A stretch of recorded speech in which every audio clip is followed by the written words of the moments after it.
E agora o nosso assunto é a saúde dos pets. Sabia que a fumaça das queimadas também interferem no dia a dia dos bichinhos? Aqui no estúdio nós recebemos a Patrícia Tres, médica veterinária. Patrícia, bem-vinda. Obrigada.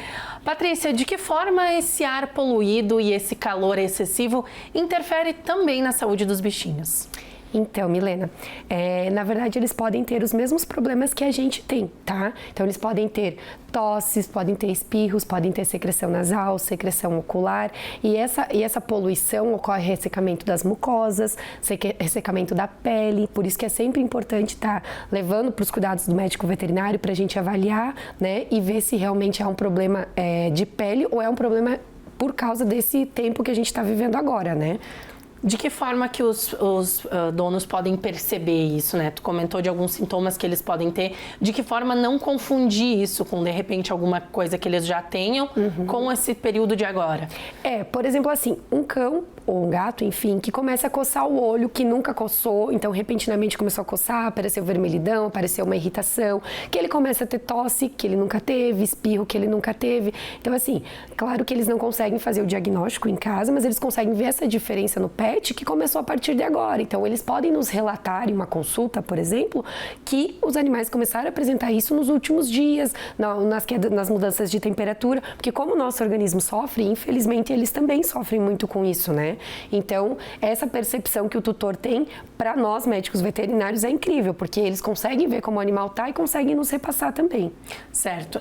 É importante a gente salientar que isso não interfere apenas no organismo deles, né? Mas também na pele, nos olhos. No comportamento em geral, né? Um animal que está com algum problema, que está apresentando uma irritação, uma vermelhidão nos olhos, na pele, ele começa a ficar um cão mais agressivo, um cão mais a risco, né? Um cão mais que não está mais tão susceptível ao tutor, né? Ou a outros brincadeiras, né? Começa a ficar um cão apático, o cão pode perder o apetite. Então, assim, são alguns sinais que a gente consegue verificar também, né? Quando eles apresentarem esses sinais, o ideal é levar diretamente para o médico veterinário ou tem alguns tutores que preferem dar alguma medicação em casa? O que é recomendado nesse período? Assim? A gente sempre indica, para a gente poder diferenciar, levar para uma consulta veterinária, né? Que aí a gente consegue avaliar melhor o que realmente está acontecendo. Mas assim, o tutor pode ajudar muito em casa nessa questão, né? Então assim, se ele percebeu que foi uma mudança repentina, que é uma coisa mais aguda, que não estava acontecendo e começou agora, então ele pode tentar ajudar a fornecer um ambiente melhor para o animal, né? Espalhar mais água pela casa, por exemplo, né? Mais potes de água, refrescar o ambiente, colocar umidificadores e ver se realmente o animal vai responder bem a esse processo, né? Então que aí realmente pode ser por causa da mudança da temperatura, das fumaças, né? Que estão sendo muito prejudiciais para eles também. Tu já trouxe algumas dicas, depois eu vou pedir para te reforçar isso, mas ainda sobre essa questão do que os tutores podem prestar atenção. Nesse período, é recomendado levar para passear na rua ou tem que limitar um pouco isso? Então, na verdade, é altamente limitado os passeios, tá?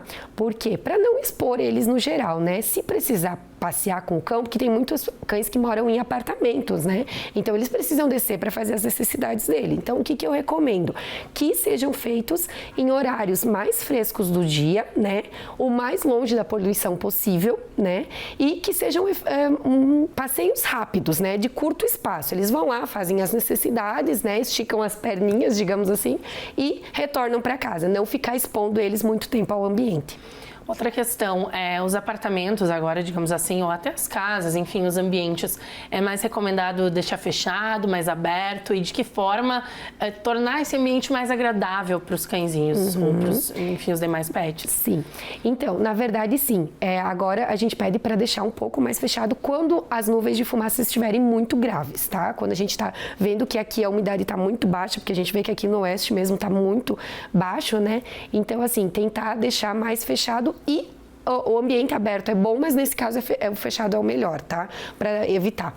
E colocar, como eu falei, purificadores de ar, né? Para tentar tirar um pouco da poluição das fumaças dentro de casa. Umidificadores, né? Umidificadores para tentar tirar esse ressecamento do ar de dentro de casa. Para ajudar os pets, colocar potes de água espalhados. Na alimentação, pode complementar com uma alimentação úmida junto para ajudar ele a ingerir mais água. Tá sempre trocando água, colocando uma água limpa. limpa, né? O tempo todo, para fazer com que eles tomem mais água, para que eles também se hidratem mais, né? Esses purificadores podem irritar eles de alguma forma? Os pets que têm algum problema maior com irritabilidade, como que dá para alinhar isso? Na verdade a gente pede assim, para colocar para purificar o ar, de preferência só a água mesmo para fazer a ventilação, né? Evitar colocar coisas que podem afetar a saúde deles no geral, né? Mas tem cães que são mais tem mais propensão a ter esses problemas, né? Tem cães que já têm uma doença primária, por exemplo, tem cães que já têm asma, tem cães que já têm bronquite. Então, com esses a gente precisa prestar muita atenção. Cães braquicefálicos, por exemplo, né? São os cães com o focinho mais curtinho, o palato maior. Então, assim, eles têm mais dificuldade respiratória. Eles perdem pela respiração, eles perdem suor também, né? Então, essa é a questão que também ajuda a desidratar. Então, sim, a gente pode colocar, mas de preferência que seja com água, evitar essências, evitar, né, que seja mais o purificado mais natural possível, digamos assim. Certo.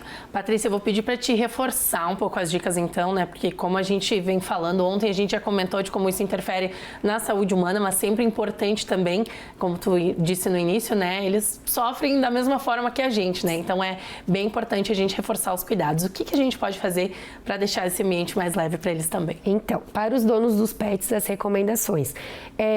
Sempre tá cuidando, obviamente, né, da saúde do pet no geral, então sempre está observando a mudança, como eu expliquei, de eles estarem com uma tosse, alguma coisa que mudou no ambiente, entrar com uma ração boa, né, manter a imunidade do pet no geral boa, vitamina E, ômega 3, que são antioxidantes que ajudam muito nessa questão de pelo, de pelagem, do ressecamento, né, então hidratar eles no geral, hidratar as patinhas, a gente tem hidratantes para passar nos animais também para cuidar da pele, os banhos com hidratação também é importante, né? Então, assim, sempre além de pensar na nossa qualidade do ambiente, quem tem pet obrigatoriamente precisa pensar que eles também sofrem como a gente, né? Então, tem que fazer alguma coisa para ajudá-los. Tá certo, Patrícia, muito obrigada. Obrigada, Milena.